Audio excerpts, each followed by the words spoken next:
वर्धा येथे शेतकऱ्यांच्या विविध मागण्यांसाठी काँग्रेस आक्रमक झालेली पाहायला मिळाली। शेतकऱ्यांची कर्जमाफी, कर्जासाठी सिबिलची अट रद्द, सोलरची सक्ती न करण्यासाठी काँग्रेस आक्रमक झाली आहे व विविध प्रकारच्या मागण्यांसाठी जिल्हाधिकारी वर्धा यांच्या कार्यालयासमोर काँग्रेसने धरणे देत आंदोलन केले आहे। यावेळेस मोठ्या संख्येने काँग्रेसचे पदाधिकारी दिसून आले, सोबतच स्थानिक परिसरातील शेतकरी सुद्धा उपस्थित होते। आज नवनियुक्त जे आमचे महाराष्ट्र प्रदेश काँग्रेस कमिटीचे अध्यक्ष झाले आहेत हर्षवर्धन सपकाळ साहेब, त्यांच्या आदेशान्वये आज जो विधानसभेचा पहिला दिवस आहे, या दिवशी आम्हाला शेतकऱ्यांचे जे प्रश्न आहेत ते काँग्रेस पक्षाच्या मार्फत जे मांडायचे आहेत त्याचं नियोजन आज सगळ्या जिल्ह्यांमध्ये करण्यात आलं आहे आणि त्याच अनुषंगाने इथे वर्धेमध्ये सुद्धा जिल्हाध्यक्ष चांदूरकरजी यांनी हे नियोजन केलं आहे। आमचे प्रभारीसुद्धा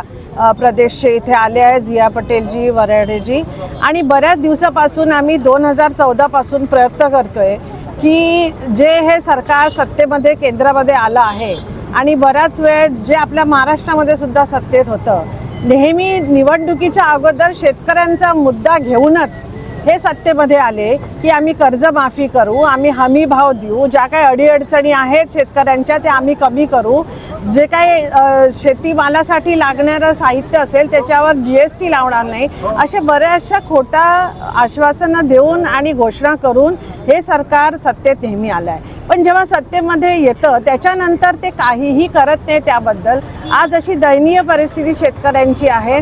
माल आहे पण हमी भाव अजिबात नसल्यामुळे त्यांना जो काही शेतीसाठी खर्च लागला आहे उत्पन्न तयार करण्यासाठी, त्याच्यासाठी त्यांना काहीच भाव मिळत नाही आहे आणि म्हणून दरवर्षी त्यांची परिस्थिती जी आहे ती बिकटच होत जाते।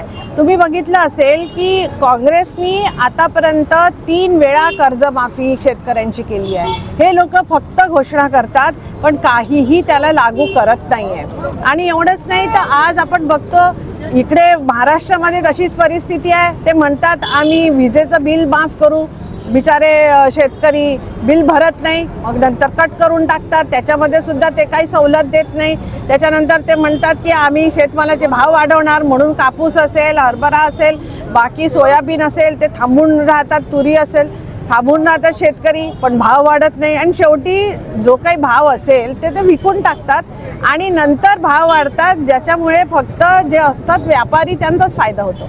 आणि हे बऱ्याच दिवसापासून हे सगळं सुरू आहे आणि या झोपी गेलेल्या निजलेल्या सरकारला कुठेतरी जाग यावी म्हणून आज आम्ही हे धरणे आंदोलन सगळ्यांच्या मार्फत, इथे सगळे शेतकरी आहेत, सगळे काँग्रेसचे कार्यकर्ते, महिला, पुरुष, सगळे युवक सगळे इथे आले आहेत। आणि एक आम्ही आमचा सुद्धा राहुलजींनी जो नारा दिला आहे की शेतकऱ्यांशिवाय आपली जी अर्थव्यवस्था आहे या देशाची ती जिवंत राहू शकणार नाही, कारण अजूनही 70-75% शेतकरीच आपल्या देशामध्ये आहेत आणि हे कितीही पुढे जर व्यापाऱ्यांनाच फक्त जर मदत करत असतील आणि आपला जो अन्नदाता असेल त्याला जर सुखी करत नसतील तर आपलं कुठे भविष्य जे आहे उज्ज्वल आहे असं मला काही दिसत नाही। म्हणून आता तरी केंद्र शासनाने आणि महाराष्ट्र सरकारने काहीतरी शेतकऱ्यांसाठी ताबडतोब करावं। त्यांनी जे जे काही मंजूर केलं होतं या इलेक्शनच्या अगोदर त्या सगळ्या पूर्तता त्यांनी करावी। शेतकरी कर्जमाफी आणि शेतमालाला भाव हे त्वरित द्यावं अशी ही आमची इकडे मागणी आहे। आपल्या अजिंठ्यावर BJPचं सरकार बसल्यानंतर त्यांनी कर्जमाफी करू असं आश्वासन आपल्या जनतेला दिलं होतं, परंतु आतापर्यंत इतके दिवस लोटूनही त्यांच्या अजेंड्यावरचा जो कर्ज माफीचा जो मुद्दा होता, महाराष्ट्र प्रदेशने कर्जमाफी झालीच पाहिजे। जर आपल्या काँग्रेसचं सरकार जर आलं असतं तर 2 लाखापर्यंतची कर्जमुक्ती पहिल्याच महिन्यामध्ये झाली असती आणि म्हणून आज आपल्याला संघटित होण्याची गरज आहे। जरी आपल्या जिल्ह्यामध्ये आज काँग्रेसचा कुठलाही आमदार निवडून आला नाही तरी पण काँग्रेसची जी शक्ती त्या आमदाराच्या पाठीशी मताच्या माध्यमातून आहे। पराजय जरी झाला तरी ती शक्ती फार मोठी आहे। पराजय कशा पद्धतीने झाला आपल्या सर्वांना माहित आहे आणि म्हणून कार्यकर्ते आपल्या या आंदोलनाला चांगल्या प्रकारचे दिवस आल्याशिवाय राहणार नाही आणि काँग्रेस पक्षाला चुकीचे दिवस निश्चितच येईल। आणि अशा अडचणीच्या काळामध्ये जे कार्यकर्ते काँग्रेस पक्षाच्या हाताला हात देऊन काँग्रेस पक्षाच्या पाठीशी आहे त्यांना निश्चितच याचा फायदा झाल्याशिवाय राहणार नाही।